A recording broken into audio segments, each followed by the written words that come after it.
था कि भारत देश में गो हत्या निषेध के लिए एक जबरदस्त आंदोलन शुरू हुआ था सन 1870 में, और इस आंदोलन का इतिहास अंग्रेजों ने दबा के रखा। अभी तक अंग्रेजों ने इस आंदोलन का इतिहास दबा के रखा, और हमारे इतिहासकारों ने भी इस बात पर ज्यादा शोध नहीं किया। सन 1870 से लेकर 1894 तक, माने 24 साल इस देश में गो हत्या निषेध का जबरदस्त आंदोलन था।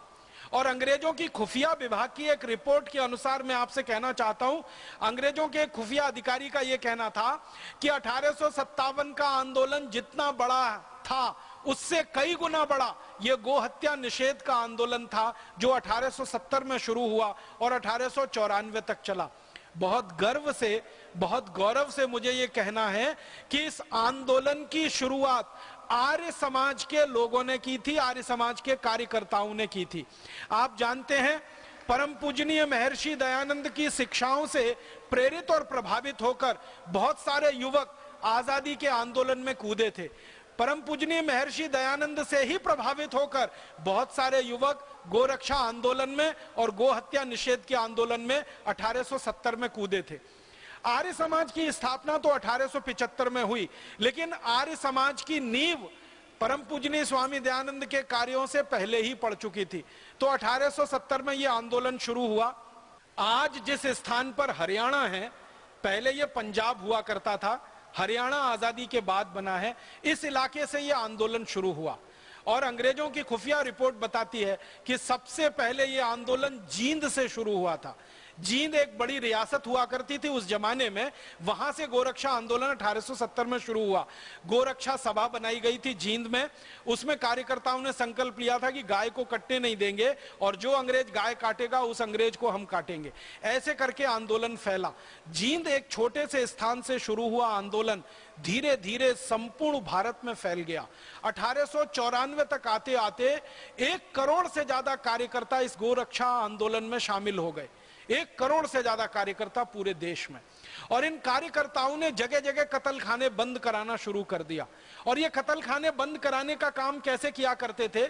अंग्रेजों के कत्ल खाने जो चला करते थे उनके सामने जाकर ये लेट जाते थे, और जो गाड़ियां पशुओं को भर के ले जाती थी उनके सामने ये कार्यकर्ता लेट जाते थे और कहते थे हमारे ऊपर से लेके जाओ, तब ये पशुओं का कत्ल होगा, हम पहले मरेंगे बाद में ये पशु कटेंगे। इतना जबरदस्त आंदोलन था।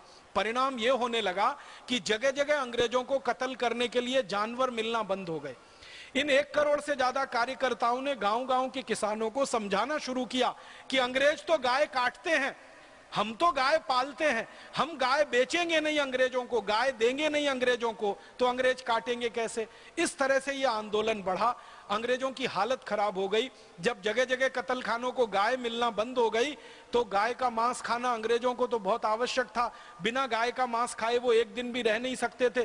तो अंग्रेजी सेना में विद्रोह की स्थिति आ गई, और अंग्रेजी सैनिकों ने कहा कि गाय का मांस नहीं मिलेगा तो हम बगावत करेंगे, विद्रोह करेंगे। अब अंग्रेजी सरकार के लिए एक तरफ कुआं एक तरफ खाई। ये गोरक्षा आंदोलन करने वाले कार्यकर्ता गाय मिलने नहीं दे रहे थे कटने को, और अंग्रेजी सैनिक गाय का मांस ना मिले तो बगावत करने को तैयार। तो अंग्रेजों की महारानी ने एक हस्तक्षेप किया। विक्टोरिया ने लैंसडाउन नाम के एक अंग्रेज अधिकारी को पत्र लिखा। लैंसडाउन उस समय गवर्नर जनरल था। 1894 के आसपास वो पत्र इसके पास आया, और उस विक्टोरिया ने उस पत्र में लिखा कि ये जो गाय भारत में कटती है ये तो हमारे लिए ही कटती है, ये बात तो सही है, क्योंकि भारतवासी तो गाय का मांस खाना पसंद करते नहीं है। आप इस बात पर ध्यान देना। विक्टोरिया खुद लिख रही है इस बात को। वो कह रही है कि गाय भारत में कटती है, वो तो हमारे लिए कटती है, भारतवासी गाय खाना पसंद नहीं करते हैं। और वो कहती है कि भारत के मुसलमान भी गाय खाना पसंद नहीं करते हैं, क्योंकि इनके पूर्वज सब हिंदू थे और हिंदुओं ने गाय के मांस को खाना कभी स्वीकार किया नहीं, इसलिए भारत के मुसलमान भी गाय खाना पसंद नहीं करते।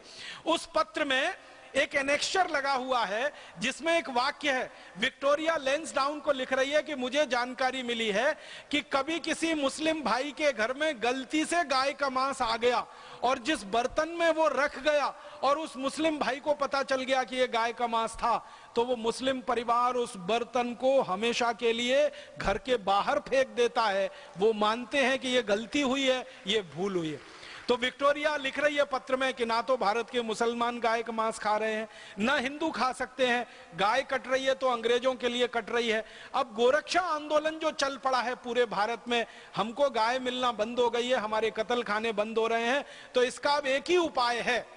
लैंसडाउन को वो कह रही है चिट्ठी में, इसका एक ही उपाय है। क्या उपाय है? लैंसडाउन को वो कह रही है तुम ऐसा करो कि भारत के जो कत्ल खाने अंग्रेजों के लिए चल रहे हैं और मांस अंग्रेजों के लिए पैदा हो रहा है, इन कत्ल खानों में गाय का कत्ल करने के लिए मुसलमानों की भर्ती करो। इस पे ध्यान दीजिएगा वाक्य पे। वो कहती है मुसलमानों की भर्ती करो।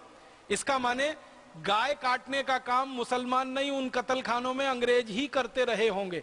तो अंग्रेजों को हटाकर मुसलमानों की भर्ती करो और हिंदुओं को यह बताओ भारत में कि तुम्हारी गाय मुसलमान काट रहे हैं।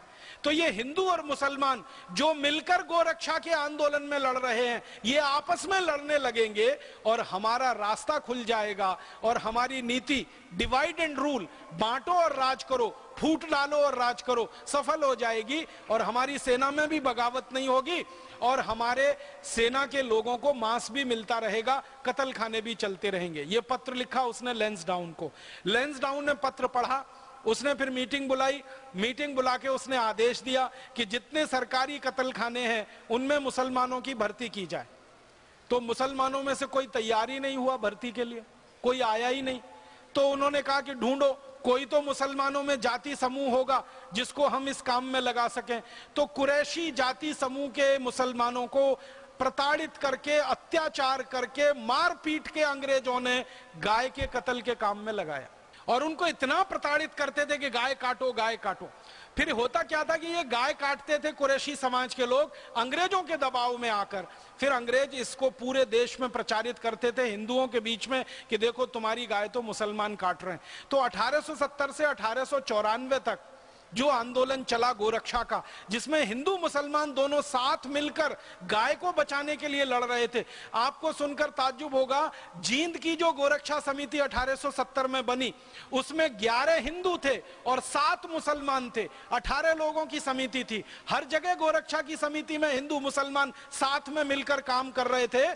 विक्टोरिया ने लैंसडाउन को आदेश देकर मुसलमानों से जबरदस्ती गाय कटवाकर कुरैशी समाज के लोगों को दबाव डालकर एक घृणित काम शुरू किया और सारे देश में यह लहर फैल गई। हिंदू और मुसलमान जो मिलकर गाय को बचा रहे थे, विक्टोरिया की इस पत्र के बाद की जो नीति बनी उसमें हिंदू और मुसलमान आपस में लड़ने लगे।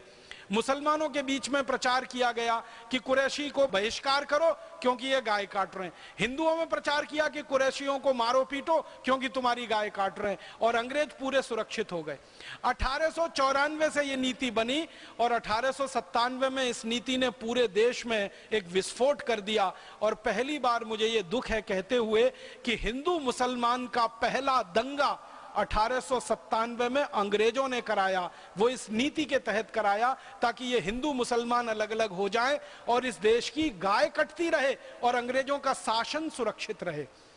लैंसडाउन वो खतरनाक अंग्रेज अधिकारी था जिसने हिंदू मुसलमानों को लड़वाया और हिंदुओं को मुसलमानों के खिलाफ, मुसलमानों को हिंदुओं के खिलाफ बरगलाया। ये लैंसडाउन ने कुछ टीम बना रखी थी। आपको सुन के लगेगा कि कितना घृणित आदमी था वो। उसकी टीम के लोग जाते थे और किसी मस्जिद के सामने रात को 2:30-3 बजे सुअर काट के डाल के चले आते थे, लैंसडाउन की टीम के लोग। और सवेरे हल्ला मचता था, देखो हिंदुओं ने सुअर काट के मस्जिद में डाल दिया। फिर लैंसडाउन के लोग जाते थे और किसी मंदिर के सामने गाय को काट के छोड़ के चले आते थे और लैंसडाउन के कर्मचारी प्रचार करते थे, देखो मुसलमानों ने गाय को काट दिया। इस तरीके से दंगा भड़काया और 1897 में जो दंगा भड़का इस देश में, वो दंगा भड़कते भड़कते 1905 तक इतना खतरनाक हो गया कि अंग्रेजों ने हिंदू और मुसलमानों के आधार पर देश का विभाजन करने का तय कर लिया और बंगाल राज्य को पूर्वी बंगाल और पश्चिमी बंगाल में बांट दिया। जिस अंग्रेज अधिकारी लैंसडाउन ने ये विष का बीज बोया हिंदू और मुसलमानों में, उस लैंसडाउन के नाम से इस उत्तराखंड में एक पूरा शहर बसा हुआ है, एक नगर बसा हुआ है, उसका नाम लैंसडाउन है। आत्मा को दुख होता है, कष्ट होता है, क्रोध आता है कि लैंसडाउन ने हिंदू मुसलमानों को लड़ाया, गाय का मांस अंग्रेजों को खाने को मिलता रहे, इसके लिए गाय का कत्ल करने के लिए कत्ल खाने चालू करवा के रखे। उस लैंसडाउन का नाम हम क्यों लें और उसके नाम पर कोई शहर का नाम क्यों बने? मैं अपील करना चाहता हूं लैंसडाउन की नगर पालिका से, लैंसडाउन की नगर परिषद से, मैं अपील करना चाहता हूं उत्तराखंड के सरकार के मुख्यमंत्री से, उत्तराखंड की सरकार से अपील करना चाहता हूं कि जितनी जल्दी हो ये लैंसडाउन नाम के कलंक को, इस पाप को उत्तराखंड से जितनी जल्दी मिटा दिया जाए उतना अच्छा है।